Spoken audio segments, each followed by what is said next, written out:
Listen, I'm one of those crazy pro-mom, home birth and breastfeeding, baby-wearing, psycho, right? That brings my kids to the office. Family practice in every sense of the word. And when I say family, I mean family. My kids are there. My kids were practically born there. 42 and a half weeks, side posturing, the 6'2" guys, right? 42 and a half weeks, hey, I had some extra weight to help me out, right? With my second, I'm in labor, waiting for the contraction to pass, and the patient's like, Doc, you're crushing me. Right? Literally. The contractions are less than 3 minutes apart, and my midwife's like, do you think you want to leave the office now? I'm like, no, I don't close till 7. My husband was at a screening, like, okay, the contractions are 2 minutes apart. She's calling my staff, like, how close are her contractions? They're like, they look like they're about 2 minutes apart. I don't know, she's still adjusting.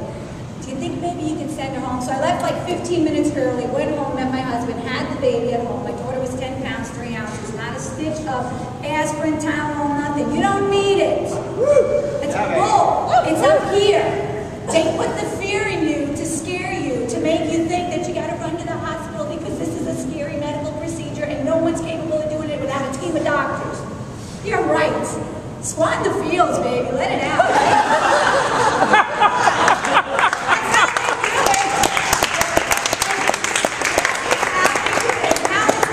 Get your tailbone out of the way. Squat down. Like Eric was laughing with me back there. I'm squatting on top of you. Squat down. Let that baby out and get back to work. 4 days after my daughter was born in the office, adjusted, man. 5 days after my son. Now, I would have been back in sooner, but we close on the weekends, right? So the patients were cracking up. They come into the office and they see a brand new baby on the floor, on a blanket, outside of the exam room, like right by the hot seats. And they all walk in. The first thing they say to the staff, jokingly, oh, is that the Colby baby? Ha ha ha. And the staff goes, yeah. And they're like, what? What's the baby doing here? They're like, well, Dr. Wendland had to work. And no joke. I mean, there's no excuse. I'm sorry, maybe I'm a little bit crazy, but it's okay. I like to be that way.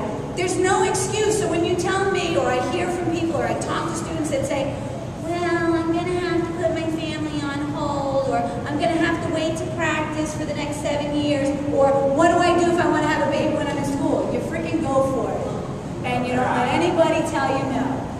Right? You go for it. Because you know why? There's never going to be a good time. It's never going to be a good time. You just go for it. Because those of you who were raised, who are fortunate enough to be raised in a chiropractic household, the Sarone's kids, man, I love those kids. I'm jealous of them. They were raised in a chiropractic household. 4 home births back there. She's a rock star. She is a rock star. There's people like that who paved the way for people like us. It's the Barbara Lowe Fishers of the world. It's the Jeannie Ohms of the world, right? They're the ones who pave the way, who make it normal in our circle. Well, we got to get out of our circle because these people are getting sick and dying because they're in the other world. And you got to start telling them. So, is chiropractic just about babies? No, but you know what? Where does chiropractic story start? It starts at the instant of conception. You cannot tell the chiropractic story without talking about conception, because what is the very first structure that forms in a baby? The spinal cord, the brain and nervous system. It's there. You cannot have that conversation without saying to a patient, the very first structure that forms in a baby is the brain, and then the spinal cord. And then they control and coordinate the function and the development of every cell, tissue, organ, and system in the body. But it doesn't stop there, because when the baby is born, the brain and spinal cord continue to control the function of every cell, tissue, and organ and system in the body. So it goes back to that. So when I talk about the babies, they might be 2 days old.